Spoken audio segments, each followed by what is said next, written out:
hour. We have been doing this new show that most of you guys know about, but if you don't, and if you're new here, we're running a trader spotlight show every Wednesday where we're interviewing a single trader throughout the session here, and just deep diving into their entire journey, right, into their entire career trading, because it's something we don't really talk about too much because we're live trading throughout the whole day, right? We're doing it in action.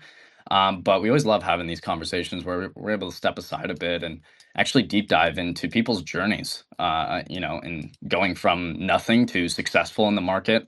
I think it's really good for people to hear. It's something I wanted to hear more when I was learning. So I'm excited to dive into this convo with Amma Jamma. Amma Jamma, we got you up here. Hey, how you guys doing? Doing good. How are you? I'm doing good. Let me get this title changed Thanks for real quick. asking. We can get rolling, but I'm excited for this. I haven't, we've been able to trade a little bit together on the spaces, which Yeah. has been fun, but I've never really gotten to deep dive into your entire journey. So I'm super stoked to do this convo. I want to kind of kick things off with, firstly, obviously you are a killer trader uh now, right? But I want to go back to when things first started, and actually even before that. And what were you doing before you did start trading, Amajemo? Like, what were you doing for work? How were you bringing in income, and how did you even find out about trading in the first place? Because I know for me, it was a very interesting story, and for many, it's kind of the breeding story of being a trader, right? So I'm Yeah. curious on how you found things and how that all started. I mean, oh my God, I've done a lot of stuff. After high school, I was in the Coast Guard for a few years, stationed out in Oregon. And then after that, I went to college and I worked with Subway, large fast food chain. I ran like a few hundred stores in the Midwest here and did a lot of work with them corporate and, like kind of heading up their inspectors that do food inspectors, just more corporate, a lot of, just publicist stuff. Just, yeah, it wasn't very fun, but it was really good money and I had travel and I was away from my daughter a lot. So, what was it? Like maybe 2010, 2011, right in there. Like I went to school for writing and I wrote a couple poetry books and I got a publisher randomly. Like, this was kind of before like the craze of poetry online, like Christopher Poindexter, people like that. And I got a publishing deal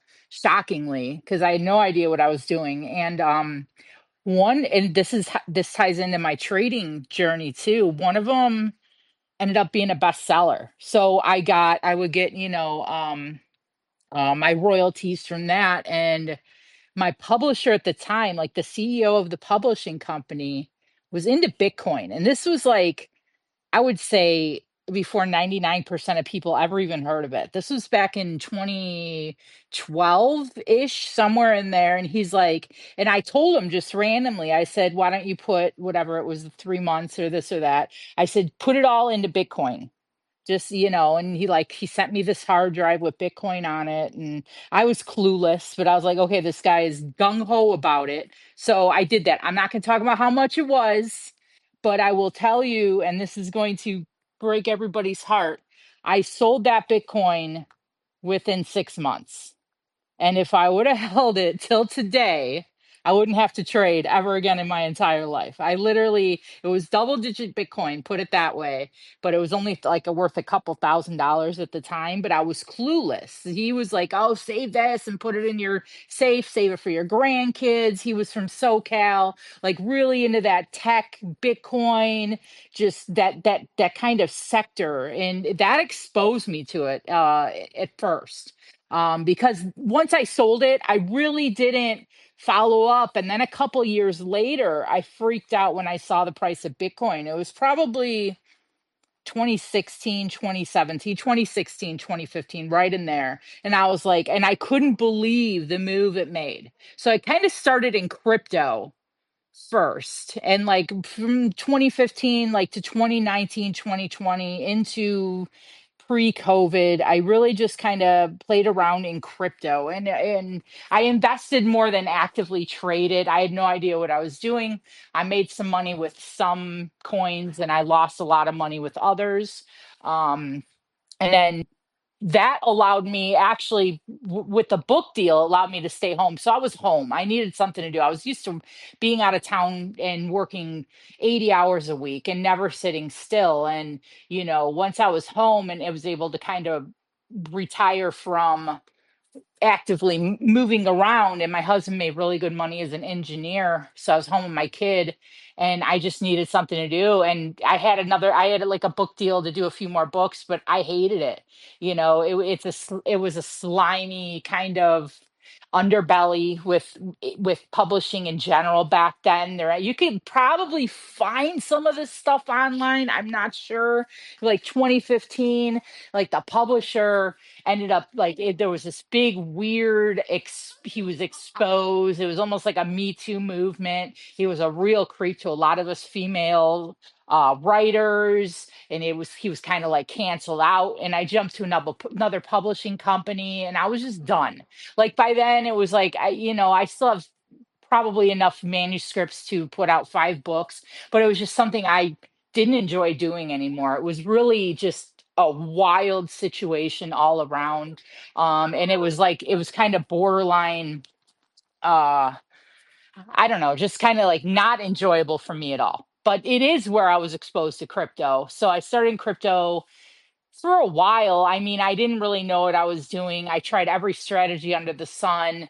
I lost a bunch of money. I made a bunch of money. And then probably by the end of 2018 into 2019, I was like dead ass break even after spending thousands of hours. It's trading. And then I was like, I need to just really dive in and learn some of this stuff. So I really kind of dedicated myself to learning stocks in general, and I kind of started gravitating over to penny stocks, options, this and that Yeah, that's what at I'm that curious. Like, time. what was the first Yeah, asset you traded? Like, was it shares, futures, options? I'm penny sure penny. It stocks. was the It pennies. was I love it. Yeah, it was the penny stocks. It was they suck you in so quickly then and so It's easily. And I so think a lot cheap, of and you see one that pumps, you're yes. like, oh, I'm gonna get rich overnight, right? Yes, and options were like it seemed so confusing to me before I learned Greeks and everything else. It was like I see these penny stocks just moving, and every single day you see another one break out, and you're like, if I could just get one, and I would do, the OTC, the whole thing, and so I definitely I dove into that a little bit in like 2019 into 2020, and then and by the grace of God, honestly, like I had learned just enough at that point where like when everything dipped down in 2020 and I had a nice little chunk of money, like I knew to buy because I had lost for so long. I'd spent just enough time learn, and I was by no means an expert, but I'd spent just enough time really kind of learning and exposing myself to the market and some of the strategies and technical, aspects and this and that, where it wasn't really where I was like, I had a lot of talent in it, but I knew to buy. I need to buy here because it was just you watch the sell off, and I looked at, and the chart I looked at actually was the S&P, and I'm like, oh, and I was just comparing it to other sell offs and like, and I just the math in my head, I'm a math person. That's what I did with Subway, this and that. The statistics and probability was so easy for me to see that even if it continues to go down, the upside on the other end of this just makes sense mathematically. And I made a lot of money. Like in 2020, I made a lot of money. I timed it right. Some of that I held and lost. I can't even lie. I mean, I've definitely yin yanged. But I was just trading on my own. I really didn't follow anyone on X. I had no social trading exposure at all. I was just trading at home.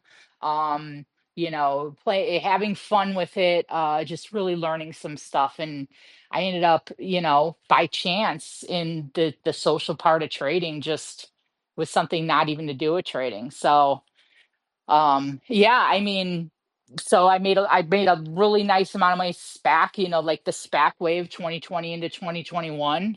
And then, it was like then, it's like you've been bit, and I can't stop doing it. I've probably spent 10,000 hours a year, just staring at charts, I love it. really. So I'm curious, when did it go from, okay, like I'm playing SPACs and I'm I'm making some money here and there, right? Like, Mhm. and you might be hitting some big trades here and there. But when did it go from like that to I'm showing up every day and like this is consistent income I'm bringing in? I'm curious on how that kind of how that was brought about because I know for me personally, like I've been trading for a while, but trading consistently making money Yeah. every month on a plan that like I'm repeating over and over, it hasn't been the whole 5 years, of course not, right? And so I'm curious when that switch kind of happened for you. When did you go from okay, this is like me playing around making some money to this is a real income that is, extremely fruitful for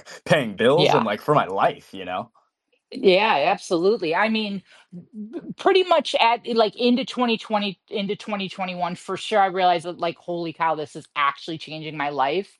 And I was still like on, like, I would trade for a few weeks straight and then I wouldn't look at charts for a few weeks. It was like in and out, in and out. I made a really nice amount of money. And then by chance, the beginning of 2021, um, Big Quench, who has the Penny Boys server, I knew him personally. We live in the same area, and he's like, "Holy cow, you do stocks, you do crypto." I had randomly written some post on Facebook, I think, about how stupid people were for not buying Dogecoin. And this is like right before Doge hadn't really exploded to like that 70 cents level, but it was like right at the GME. Like I was kind of like going like because I wasn't teaching stocks, I was just trading stocks. But then in beginning of 2021, when like GME and all those really hit it big, I was writing a bunch of stuff on Facebook because like all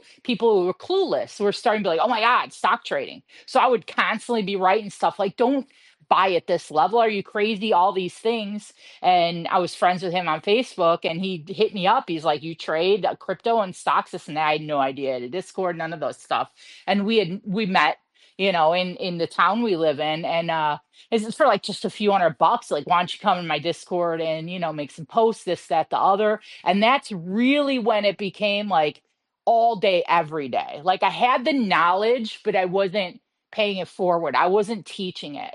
And like for anyone that runs a Discord, is in a Discord, is here in spaces, is trading and then regurgitating, is speaking it to someone else, that's when it really starts to flourish for you personally. Because everything we teach, we're also teaching ourselves and we're repeating it and it's becoming habit. And that's when my good trading habits really started, where it'd be like every morning up pre-market and establishing the plan and doing this and doing that. Like, so that was really that where it shifted from, it was just really really financially great for me, but it wasn't like I didn't treat it like consistently the way I should have. It was just like, wow, like maybe I just hit it good. I loved it. I'd learned a lot. I'd invested into ICT methods, a lot of stuff. I was a pretty decent trader even back then, but that's when it became, I'm teaching it, so it became something where it was really a regimented thing, is when I went over there for sure. Yeah, and then I know, as traders, we all go through different patches in our trading where we're like really in tune with things, and then maybe other times we're just not in tune with the market at all. Yeah. And I'm sure you've hit some rough patches in the past on the way up, and curious I'm curious what those look like for you, and then, Hmm. of course, you Oh, I you can got some talk about dollar stories. amounts, you don't have to talk about dollar amounts, whatever you want, doesn't matter, but, Yeah. I'm curious what those headways look like and how you actually got through them because that's pretty much what everybody's that's what Yeah. everybody's problem is, right? They do good for a Absolutely. little bit, they hit a headway, and they don't know how to get past it, so I'm curious Yep. how you approach that. I mean, well, so I was back in that Discord in 2021, late 2021 maybe. And this is where I learned my lesson about consistency and how much I put into each trade. Even to this day, the math, because of this instance, this story I'm about to tell, is the reason I still only to this day put maybe a couple thousand into each trade. And that's just it. I just base hits, base hits, base hits, because, like summer 2021 was wild. We had crypto summer, we had the altcoin summer, and then we had when it was fun in DWAC and with True Social when it was DWAC, this ticker. And there was this Oh like other gosh. ticker. There was this other ticker associated with it, like called PHUN Fun. It was like crazy. It was all over all the socials. Everybody was buying it. And I made a lot of money in a couple days, but I still had really no risk management. I had no consistency. I hadn't hammered out a way of like, how do I have my risk reward where one trade can't take me out, this, that, the other? I wasn't there. I was able to speak it, but like behind the scenes, I was still not consistent in what my trading plan is that I'm going to stay regimented with to stay in the game long term. So I made probably I think 70, 80,000 dollars, and this was a really big trade for me. I'm not one of those traders that's putting $100,000 into trades. I made like 80 or 90,000 dollars between DWAC and fun. I timed it perfect. It ran like 900, 1,000%. It was just insane. It ran so fast and so heavy, and I made all this money in like 12 hours. It's like, oh, riding high, and it did in the Discord, called out the trade. You're just floating. You can't do no wrong. I'm fucking Messiah. So the very next day, I mean, I don't even know if the money had settled yet, honestly. Very next day, I was sitting like admin voice. We're like putting our plays out this, and it was James Legends, this other trader. You could find him on X, good guy.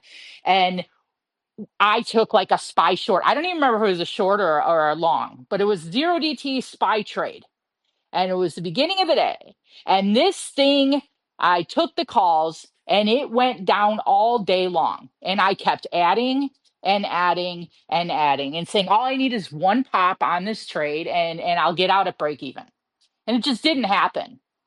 I lost everything I made the day before, everything from that trade plus some. At that point, it was like you start to see that there's gambling. Am I in the casino? Am I gambling? Or am I actually looking to have sustainable income that I could consistently grow? And that's really where, because like people that kind of follow me and this and that, they know like the biggest thing I talk about is your risk aversion, your loss aversion, stacking probabilities is what I call it. Like surrounding yourself with these layers of how to keep your risk minimal and the potential profits maximized, and how to constantly do that and not let that, because and I ask this all the time. I say, are you trading just to trade, or are you trying to make money?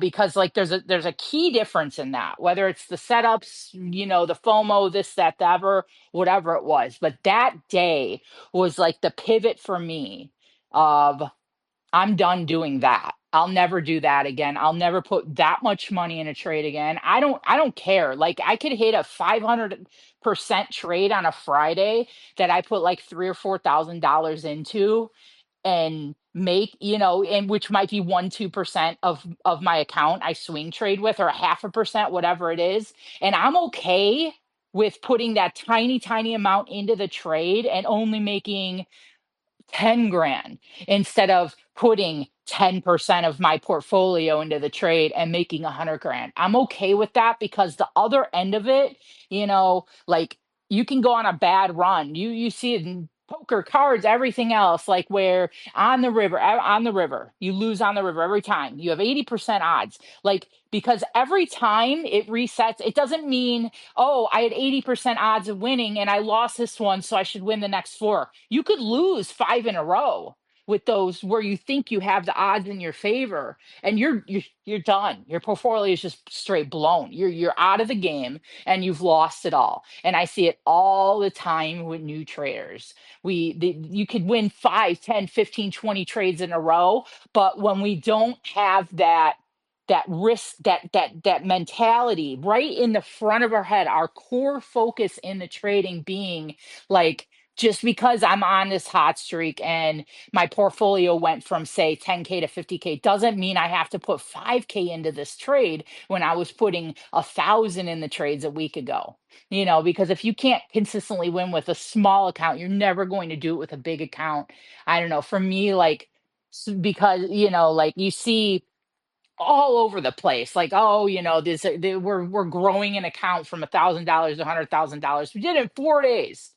If that was sustainable, Warren Buffett would be doing it, everybody would be doing it, like there's not this like untapped method where we're going to beat the market makers by 10x every year of our life, or all those people would be paid billions of dollars to work on Wall Street. So really for me it's like keeping those singles and just keep moving forward, high batting average over high strikeouts with a lot of home runs, kind of.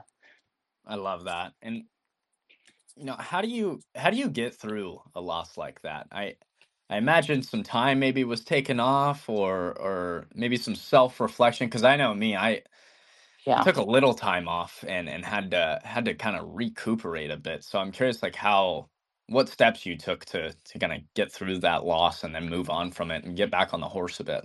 It's tough, I'll tell you, because even current day, when if live trading in the morning, this or that, if I take a couple losses in a row, even if that third trade is a perfect setup and we could feel super consistent about taking the play and this and that, we have that little bit inside of us, like, am I just not seeing it right now? We can start to doubt ourselves. It's such a mental game, trading, and just hitting reset, honestly. I don't know if I ever really took a step back unless I was on a vacation. Maybe I need to, unless I was like on vacation or something like that. Like I've really kind of been in the charts every weekday for years now. I think for me it was more of not taking the next trade to make it back. I thank God I was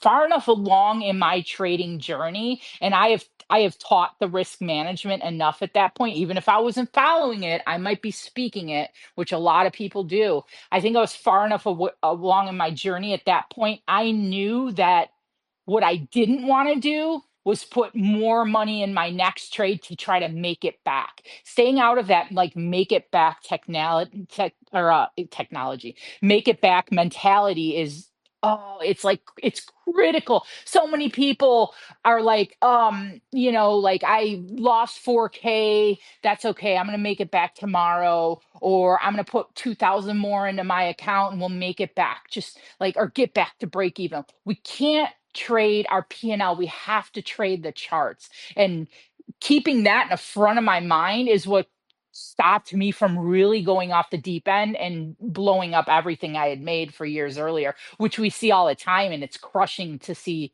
people go through that, really. But it's scaling back. When I start to get that mentality, and I can remember specifically at that time, is going even smaller the next trade. Um, and part of it, it's catch 22. If you really trust your if you feel like you have if you feel like you have a pretty good, like, risk reward dialed out, and I have a pretty good system of taking trades, decent win rate, those type of things, having the confidence to jump back in and take that next trade without that heightened emotion of feeling like I'm taking that trade to make it back, where I'm on tilt. So just kind of checking myself there and seeing exactly what happened for what it is. I still track every single trade I take. I start after that. I started doing that. I started kind of tracking win rates in a different way. When I was taking trade specific tickers, I made a do not trade list. AMD is at the top of it. Things like that, like where I have things I just won't touch anymore because I'm a A type personality. I'm an impulsive person as well. I'm super aware of that within myself, that I get FOMO when I see the high profit posts all over. I get frustrated if I don't take the trade that ended up hitting for 200% and I saw it clearly and I said, "Ah, I'm not gonna take that one." Like, it's okay. It's okay. It's okay to miss trades. It's okay to miss this and that. It's okay to lose trades, all those things, letting myself off the hook and understanding when it's that part of my brain that's like, oh, I've got to make it back. if I get in the make it back mentality or the FOMO mentality, those two things, it's going to exasperate how fast I lose money trading for sure. 100%.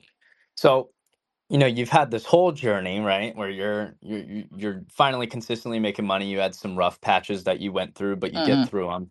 And now you get to a place where you did mention, like, you do teach what you do now. I'm curious when you felt actually ready to do that, because I know there's people in the audience that are probably Yeah. amazing traders, right? They've been on their journey for a while now. They could absolutely be teaching others if they want to. But maybe they're they're waiting for a little sign, or they don't know exactly like how to take steps towards that. So I'm curious, when you felt ready, and then how you actually managed to do that and get started with it. That's a great question. I mean, oh, that's a good one. So there's a couple layers for that. I think for me, it's like kind of checking myself. I think as far as feeling like you're like what you share can truly help other people, it comes down to like consistency and really being organized. Like if you got a trading plan with consistency, I think it could be very detrimental for new traders or this or that if the knowledge I'm bringing, so on and so forth, is inconsistent. Meaning, Monday I'm going to trade some fib strategy and not really follow what I've set out for that. And then Tuesday, let's try, we're going to try standard deviations and then like no really insight of how I'm going to do that. And then Wednesday it's like, oh, you know what? And just kind of flip-flopping around. Like I think that the best teachers, and I see it a lot. I have a list of people, a lot of them that do these live streams. The best teachers are the ones that have a very clear like mission statement of how they trade, understanding who they are as a trader, understanding who I am as a trader. I totally understand I can be impatient, and I also totally understand I do have I have to constantly check that FOMO. So how I curtail that is when I'm taking a swing trade, I'll do like a shorter expiration and a longer expiration on my trade because that kind of curtails the, oh, if I wouldn't have went out 6 months, if I only went out a month, I would have had much more profits on this trade. And it also, keeps me in the trade where I feel satisfied with I got that nice first pop on whatever the trade might be, and I kind of cut those 4 weeks or 6 weeks, whatever they might be,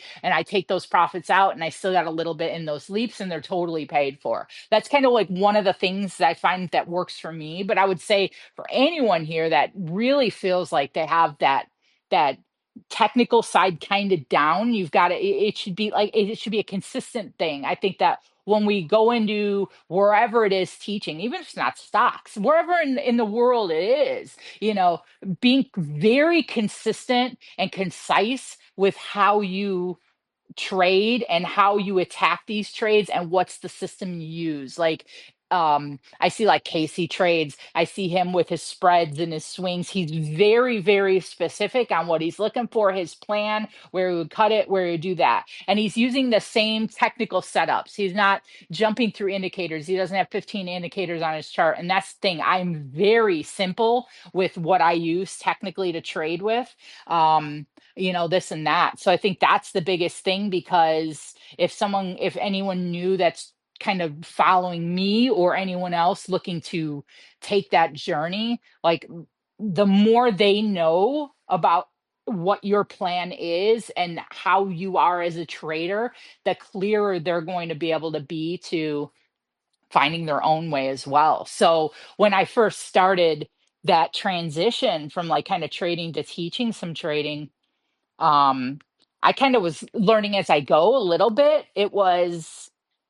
I think a little bit of it was the padding of, I started kind of doing crypto first and some penny stocks, and crypto just kind of blew up. So it was like I was growing as I went for sure. But it was also being high motivation, putting the hours in.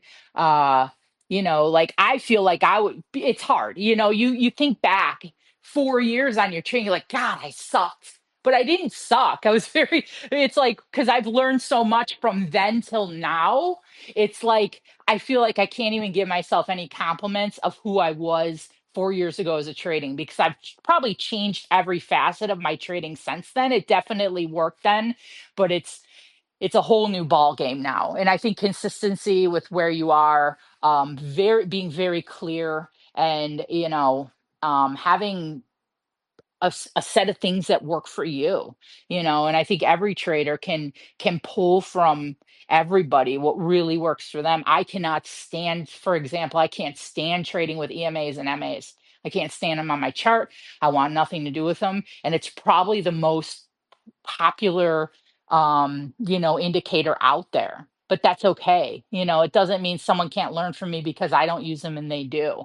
It just means finding what works for you and really diving into that and perfecting it. I think that one or two strategies that you have multiple hours doing, thousands hours doing, and have kind of perfected how you use those strategies is way more valuable than being kind of okay at 20 different strategies. The jack all trades ace and none, I don't think works in trading. You don't want the 12 indicators, you don't want the because it creates a self-fulfilling prophecy of you're going to if I do that, I'm going to find a reason to take or not take a trade no matter what. If I switch that EMA from the 5 to the 15 to the hour to the 2 hour to the 4 hour, I'll find something it's bouncing off of and say, there we go, we're going to reverse. Like, too much knowledge is just going to clutter your thoughts, and they'll start contradicting each other. And a lot of those indicators are lagging indicators anyway, not leading indicators. So they're not really predicting, they're more kind of guiding. So, being super, super strong at a couple strategies that really speak to you and work for you. And in order to learn those, there's really a method to it. You've got to sit in it for a while. When I learned fibs, and I sat in it for a year before I even taught it at all. Really sit in it, really learn it. What parts of it work for me, what parts of it don't. I have my own fibs I use, this and that. Same thing with anything, whether it's what EMAs you use or an RSI or any part of ICT trading, fair value gaps, and order blocks and shelves, and whatever you get into, you can't dip your toe in and then leave and go to the next one and dip your toe in. You're not going to know if it really works for you. Really give it a chance. Not with a lot of money, but with like back testing. We're not going to know until we kind of master it, whether it works for us, until we really understand it. So for me, that would be it. Like, if you have a craft you've really dialed in and a strategy you're very clear with and use consistently, I think teaching it to other people can be a phenomenal, fantastic tool. And you don't have to be comfortable being on voice and streaming and this and that. Some of the most brilliant posts I see on X, I've never heard their voice. They're not selling anything, and they're a wealth of information. Couldn't agree more. I mean, the best traders you guys see, they have a somewhat boring, repeatable system that they're doing every day. I mean, most of you guys know me. I'm the sweep of liquidity fair value gap guy, right? And then paper gains is the options like deep dive guy, right? Casey is he's scalping the options while doing the spreads guy, right? Like, you get to really choose your character. Yep. And but you got to stick with it. And that's something I struggled with in the beginning as well, was I would try one thing, see success for it, like with it for one day.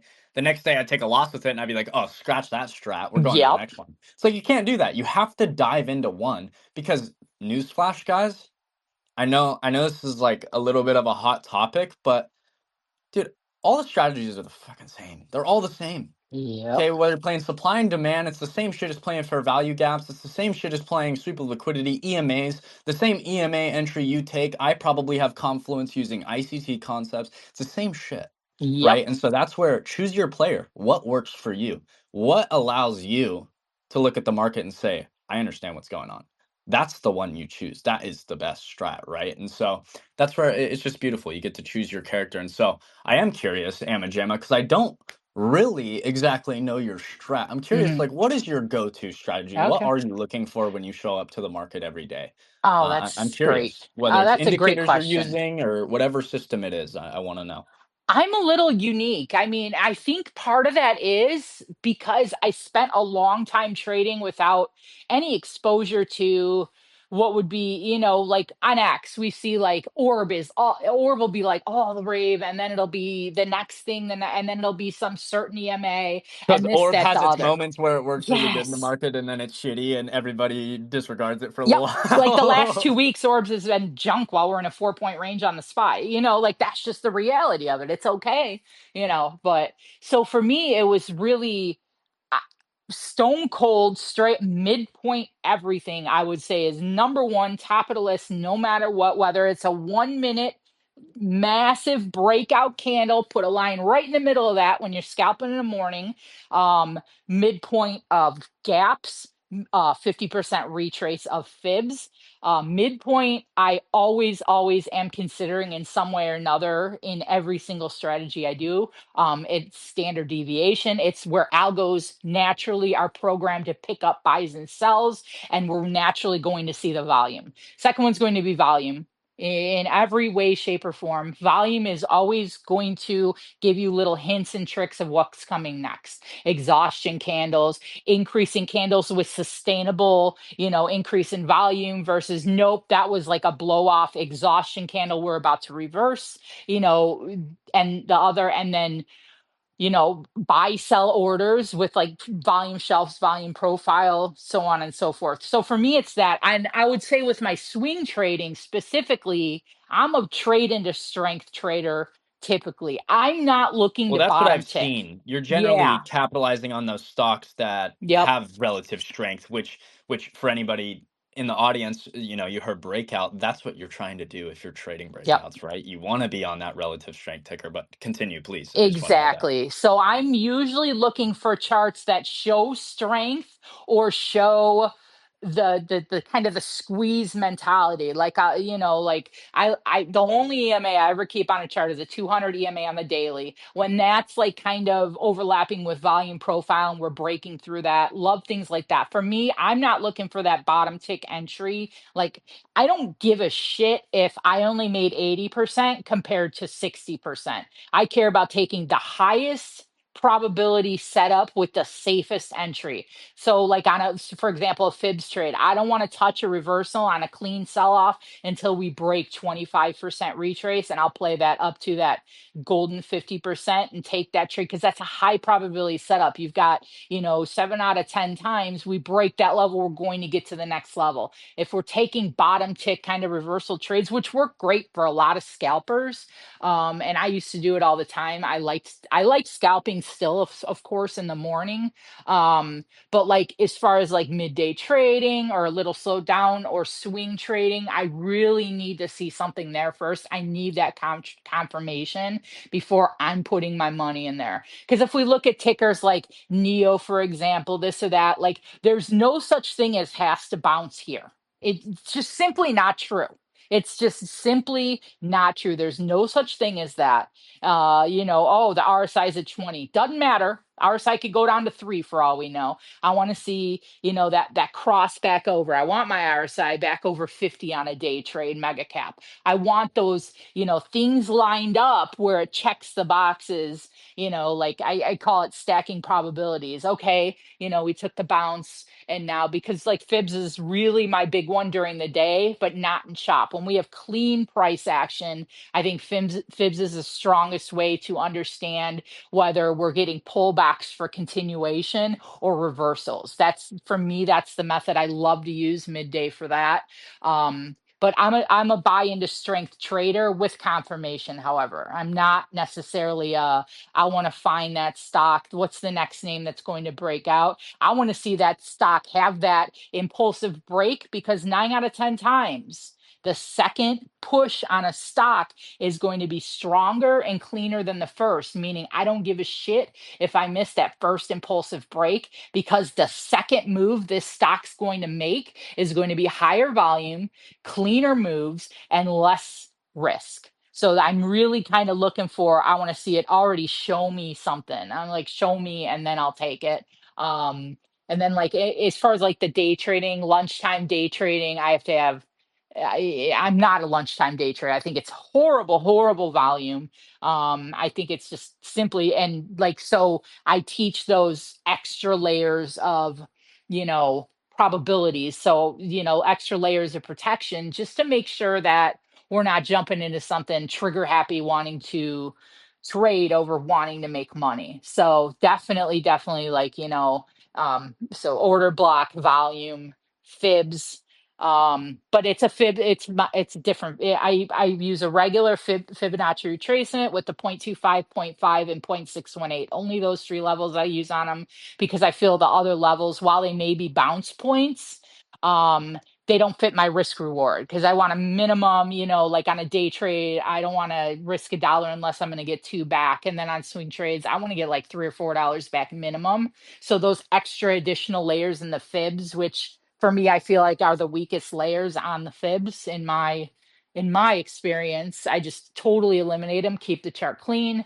And what can we do here? So definitely for me, that's kind of what I'm looking at. But I do also play a little bit of like that impulsive push too, because I am that impulsive personality. I get a little of that FOMO, and that's where I cover it with like the 4 week expiration, and then like I'll go 3+ months expiration. I'll usually 90% of the time I'm buying two different strikes on my fibs, because I want to make sure that if I'm getting that impulsive move and it does come back down, that'll pay for the leap part of the trade, and I could just sit back and let it confirm and push up on that secondary part. So, that kind of, I found ways to satisfy and prevent unnecessary risk of me being impulsive or this or that, because we're human. To say take your emotions out of trading simply isn't possible. So figuring out who you are as a person and what your triggers are and how to curtail those, I think is little necessary. Yeah, and you mentioned risk to reward. And I know for me, I used to be a person that would scream, win rate doesn't matter. And that's true No, yeah, if your risk to reward is high, right? If yeah. you're trading a positive risk to reward, but if you're trading a negative risk to reward, it's like your win rate very much does matter. You have to have an over 50% win rate to now have success, right? And so Yep. I know it's a combination of the two, and that's what my more mature brain has come to realize now is like it's a combination of both. You really have to choose what trader you are. Are you a trader that's looking for generally that higher RR, that positive RR? But maybe your win rate's a little lower, or vice versa, your win rate's much higher, but maybe you're taking profits earlier on positions. You're not, Um, you're not taking those huge targets. I'm yeah. curious what kind of trader you are and if it has changed. Maybe you were one before and you've changed I to used another. to be I used to be all about win rate. Like that, like in my stop losses and take profits were monetary, based on the contract instead of levels on the chart. And I think that's 100% the wrong way to trade. We can't trade our P&L. My win rate has gone down and my profitability has gone up over the last couple years. I think for 2025 as a whole, I'm like at a 71% win rate, but that it was bumped up some because like the last month has been absolutely insane. Like total heater, like hit like a 10 out of 11 swing trades. So it's up a little bit now. I'm 100% risk reward over win rate. Win rate is a fallacy. I feel like if and I'm not knocking anyone. We all absolutely can have hot months and have 90% win rates, but like it's not sustainable. I feel like if that's the main thing put out into the world is we have a 98% win rate, more than likely they made 10% on a zero DT or something that's like really tough to, for a trader to follow. You know what I mean? So for me, it's all about that risk reward because you take a step back. Palantir, for example, Nvidia. We took Palantir at like $11, took SoFi at 7 because the risk reward makes sense. And here's the thing: when you hammer something out, and whether it was like the break of, I think it was like the break of $20 on Robinhood, we bounced between like 20 and 24 on Robinhood for like better part of 6 months. All right.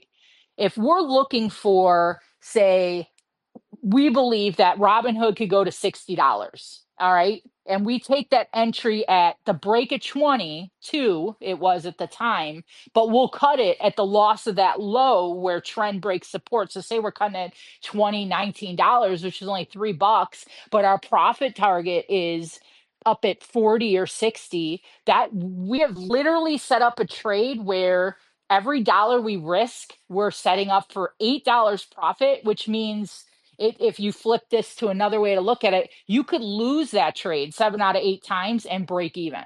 So I tell people that all the time when we see a really great setup with fantastic risk reward to it. And Palantir was a perfect example. It floated between $7 and $10 for a better part of 2 years. We knew the margins there. As long as you know how to pick an options contract or just get shares, and you say, as long as the floor doesn't drop, which I think was around $657, buy it at $10 all day long, like, and just hold it. Or if the floor drops, you're out, because the risk reward, of course, we didn't predict the $175. I think my prediction was like $42, right below like all-time highs. The risk reward is so insane there at a $20, even, we're buying at $10, $15, even if the target is $22, and your take profit $7, and it fails 3 or 4 times, it's okay, because when it does hit and it's a really great trade, it's going to work out. Some of the most successful billionaires out there have sub 50% risk reward, or I mean win rates, and they make billions and billions of dollars because the trades they're taking are structured to be incredibly rewarding when it does work. And when all those boxes start to check, like, okay, I broke 25% retracement, I wanted to see that. Okay, volumes upticking, I wanted to see that. Cool. Okay, the 200 EMA is stacked on top of the point of control. Awesome. We broke both of those and we're at like a $12 level. And I've got a target of 30, and I stop it just below that level. Say I stop it at 10. Like, we can poke at it 3, 4, 5 times. That might make the win rate on that trade 30, 40%, but you make more money on that trade than any other trade of the year because the setup is so good. So I don't give a shit about win rate. But I will say, if your win rate's constantly bad, you have to look at your technical trading, how you're seeing stuff, and there needs to be some tweaks there, because you shouldn't really sit at a sub 50% win rate. I mean, honestly, it means that your timing's off a little bit, or something along that nature. But it's way more important, that risk reward's way more important than win rate. Cut the losers quick. You could always rebuy. Yeah, I couldn't agree more. I mean, I've had plenty of months in the past, Amma Jamma, where I mean, these past couple months have been very fruitful for me, and I've been on a good one, like we've talked about. Traders Yeah. have their good times and their bad times, and I'm on a good note right now, where my win rate the past 2 months has been like an 86%, like Yeah, stupid same. high, Crazy. right? But Yep. I also just came off of some months like during May, June. No, it was May. May, I literally had a 43% win rate, guys, and I still made Yep.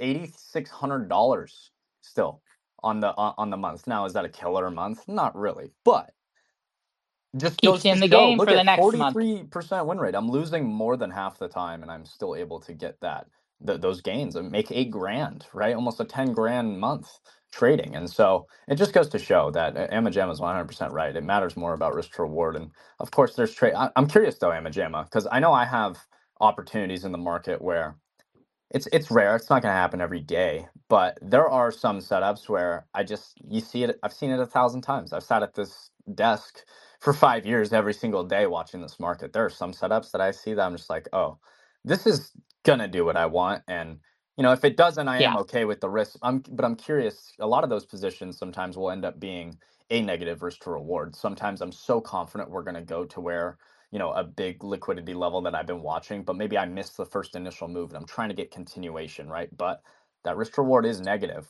I'm curious if you ever do have those opportunities here and Oh there and yeah. how you maybe approach those. Because for me, I usually will accept the risk. It's usually way bigger risk, but I accept it because I'm so confident. And if I take the loss, well, it's a day where I'm taking double the loss that I usually do. But what do you do in that scenario? Well, I mean, I feel like that's opening bell trading kind of in a nutshell, first of all, just deviating off of swing trading for a minute.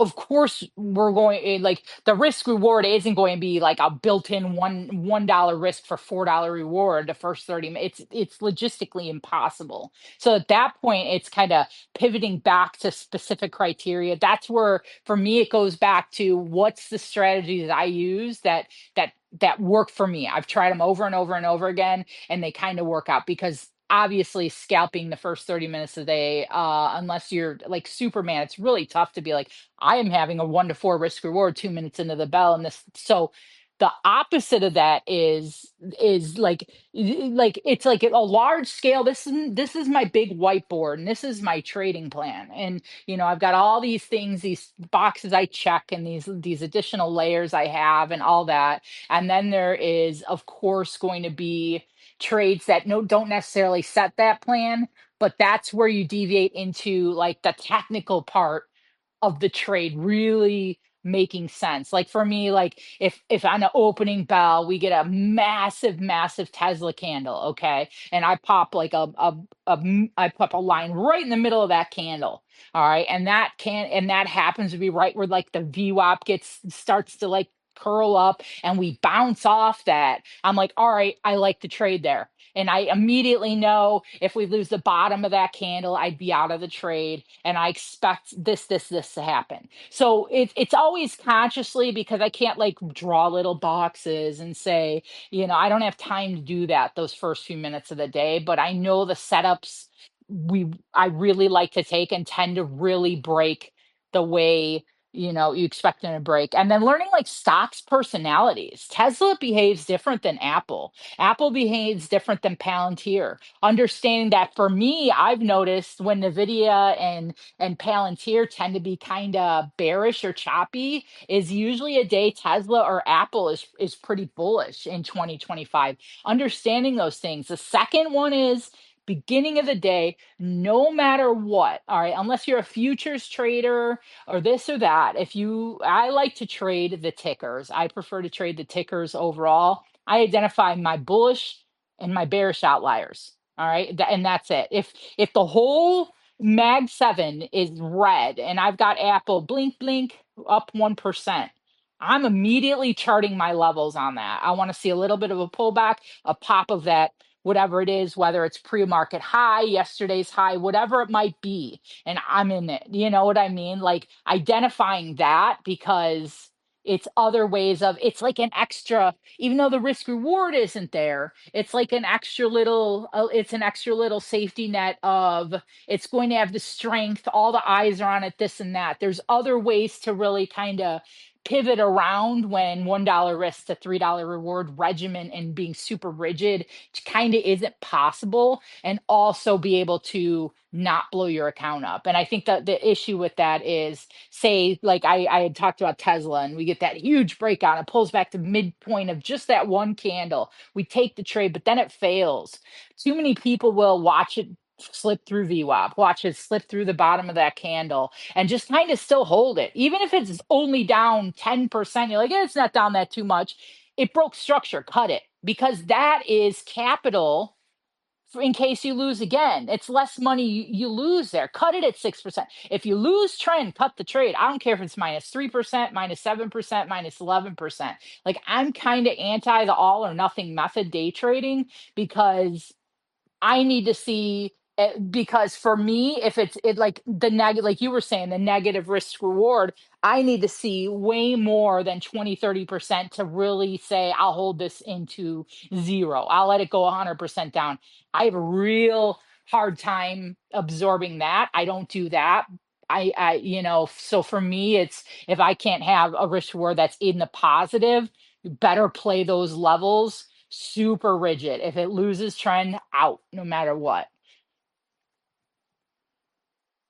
Yeah, that makes perfect sense, right? And for me, it'll be very similar most of the time, right? If I can like shorten my risk, and I just have to accept like, oh, I might get stopped out quick on this type of thing, or depending on the setup, right? I might be able to say, okay, like I'm willing to risk a lot on this, but only because I'm very Yeah, yeah, confident. yeah. It's hard to do though, right? And I feel like that's definitely more when you're experienced. But I was just curious on that, but.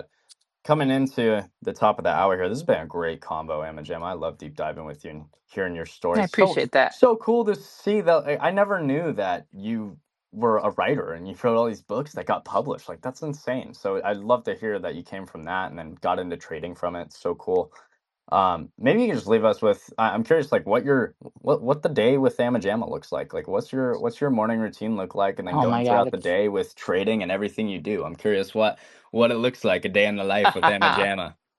my the people in the Discord I'm in rip on me so bad because I'm like literally they call you the crazy cat lady. I'm the crazy little dog lady because in my I don't know what it is, but in my office, my mic will not, no matter what program I use, will not mute their voices. So constantly you hear the dogs yipping and barking and crying and being crazy and me yelling at them. It always happens. I'm up super early because my husband, he's an engineer. He leaves for work like 4 a.m. So I am like the old lady of the Discord too. Like, don't expect me chatting it up at 7 p.m. I'm done. I wake up super early, 4:30, and I always chart in the morning. That's another thing I've always kind of stood by too. Like, I don't understand charting day trade levels specifically the night before because by the time you wake up, a lot of times they're invalidated. So like I like to chart what trades I like in the morning. I always kind of look for 1 to 2 plays that have either bullish outlier, bearish outlier, have we're at major levels, those type of things. I mean, I say bye to my husband. I drink my coffee, quit Red Bull. I'm on coffee now, and that's about it. I'm on my phone. I hate sitting at my computer trading all day. I have to switch to my phone at some point because I have little dogs that are totally needy and I've got too much like energy, even with stand up desk, all of it. Like, I don't it's hard to explain, like, that's what kinda keeps me in the charts all day is, like, I'm doing other things while I'm trading as well, which I don't suggest. I suggest being at your desk. I'm definitely, a little all over the place sometimes, and I like trading mornings. I'm usually done the first hour, and then I look for swing trades, and I do a little bit of power hour trading, and then if there's like earnings, this and that, I like to dig into financials and the numbers too. But yeah, morning with Amy is three clingy Pomeranians that need all my attention. And then when I get on my computer, my puppy sleeps behind my back, squeezed in the chair, trying to step on the keyboard, and we trade.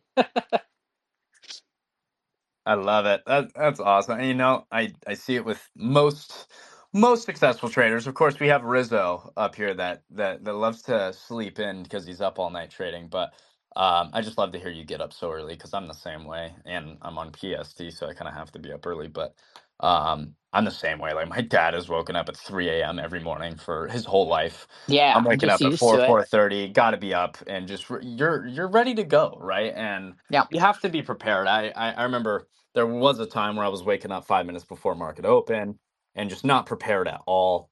And it's just not the way to go about things, right? You want to be prepared. And like you for said, no sure. need to do all the work the night before, especially if you're day trading, because generally those levels are going to get taken out and just like they're not even going to be worth looking at the next morning. And so I'm with you there. I leave all the chart work for the morning, kick Yeah, back, and just yeah, wait for the morning to give me clarity. Right? I don't need to chart yeah. anything the night before. Oh, and So this time of year, I'm checking my fantasy football teams to see if anyone got oh hurt, yeah, this and that.